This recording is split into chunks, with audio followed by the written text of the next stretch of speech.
Hi everyone, I'm Gina R. and I'm back with $500 in $20 bill star notes.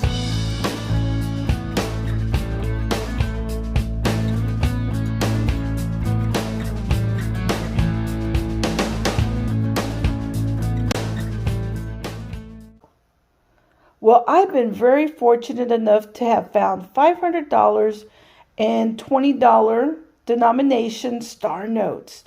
And I'm going to be going through these and see if I have any fancy serial number.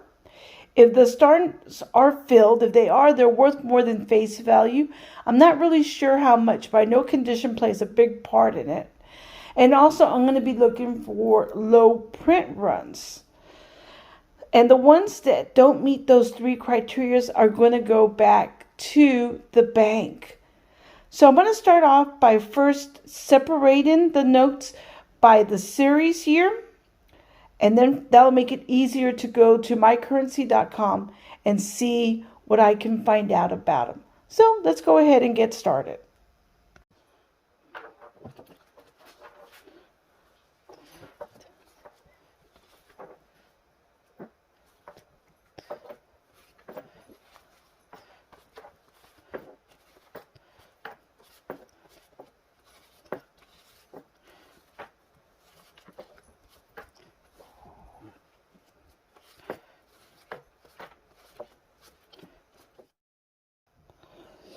I'm going to start off by saying that this one is going to be an automatic keeper because it's in really good condition. It's not very, it's crisp.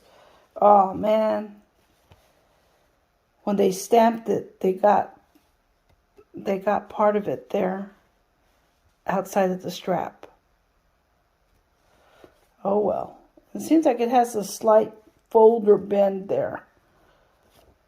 But still, I don't come across these very often. I'm going to still check the serial number to see if there's anything valuable about it, if it's a low print run. But boy, this really ruins the value. This is not an error. That just means when the teller stamped it, the strap, it missed part of it and it went through. Oh man. Okay, let me go ahead and fix these. And we'll go ahead and go to mycurrency.com and see if we have any low print runs. Okay, we're going to go ahead and start off with this one. It's a 1996. It's a $20 bill. Let me go ahead and put the series date on there. You don't have to capitalize. Let me go ahead and put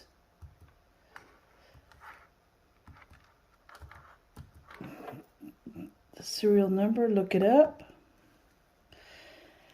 No, it is not a low print run. It's 3.2 million out of 12.8 million. But I'm going to go ahead and keep it just because it is an older note, even though that stamp went off the side here. So let me go ahead and set this aside. Okay, the next note in the stack is a 2006 series, and let me go ahead and put the serial number.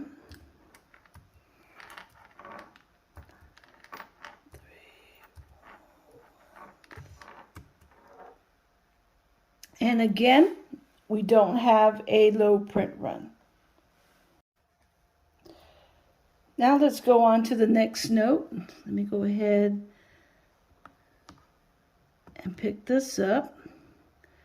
Same year. It's also an IG 03831-561. Look it up. Check the stars. They're not filled. Again, it's a high print run, 3.2 million out of 6.4 million. So that one's not worth keeping. So let's go back to the top. Enter the next serial number. It's kind of the same. It has a 9, 3, 4, 224. Nothing's fancy about that serial number. And again, it's the same thing. Okay, let's go on to the next serial number, or the next note, I should say. This one is a 2009. So let me go ahead and change the date. Change the serial number. As you see, you do not have to capitalize the letters, and you do not need to put the asterisk for the star.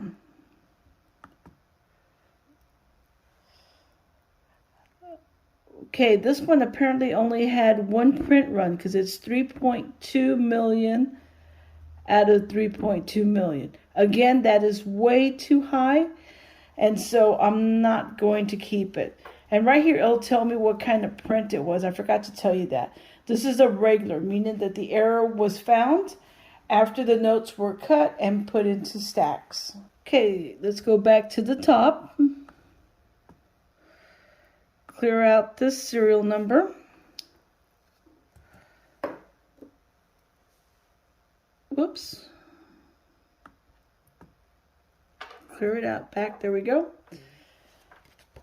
And the next one is JF00361737. And let's look it up.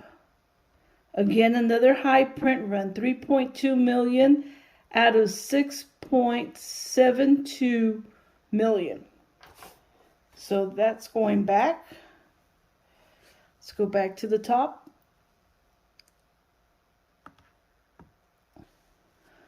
Let's go ahead and clear out this serial number. And it's JL0288601. 9. I look at the stars, they're not filled. I'm going to look it up. 3.2 million out of 6,888,000. So that's going back, and this was a regular run. So let's go back to the top and clear that section out. In order to save time, I'm just going to go ahead and record, and I'll stop the video if I do find a low print run. So let's go ahead and enter the next note.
All right, this note here, I'm going to go ahead and hang on to it. because it is part of a low print run.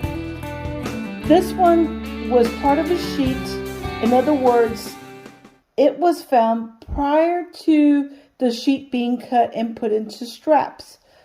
So they pull out the whole sheet and then they replace it with the same serial number. The only difference is that they put a star at the end. This is still in very good condition. It doesn't appear to have any writing or pinholes. So this one I will be hanging on to because, like I said, it is part of a low print run. And as far as the total print run, it's also kind of low too. So let's go ahead real quick and look up some more information before I move along. So yeah, there were only 3 print runs, and 2 of them were sheets, and the other one was a regular. Cool. So I'm going to hang on to this one. I also forgot to mention on my currency collection, they're kind of going to tell you. So like right here, as far as run size, it starts moving over into the colored section. Telling you it's in the middle. It's like almost at the middle. So it's like moving over. And here at top, there's nothing special about it because it's still in the white. So it's still in the less rare area. But since it's still a little bit more to the right than to the left, I'm going to go ahead and pull it out and keep it a little bit longer. So let's go ahead and go on to the next note.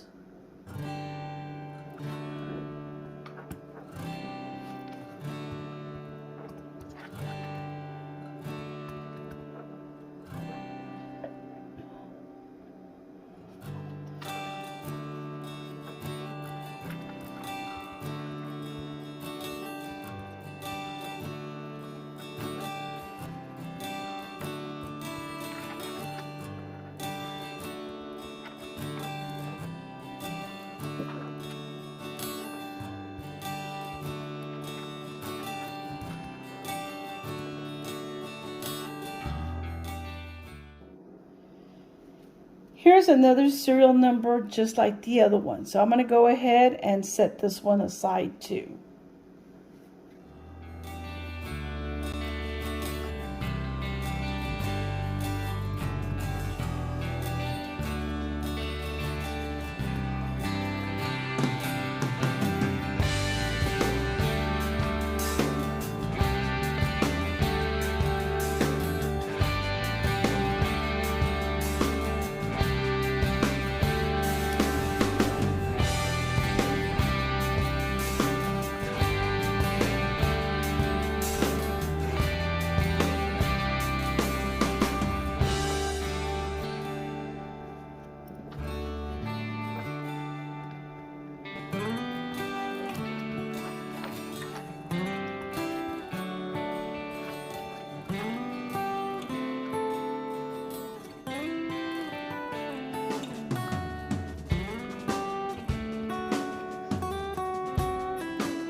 Well, we didn't find any fancy serial numbers or any filled stars, but we did find some fairly low print runs.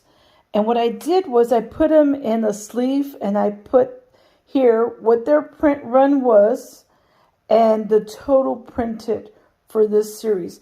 I also even included that this one was part of print run number 3 and that it was sheets. And this other one here was part of print run number 1 and also part of sheets. In other words, these were found prior to being cut and put into a strap. And then, of course, I'm keeping this older 1996 note. So I want to thank you for watching, and until next time, happy hunting, happy collecting. Bye, everyone.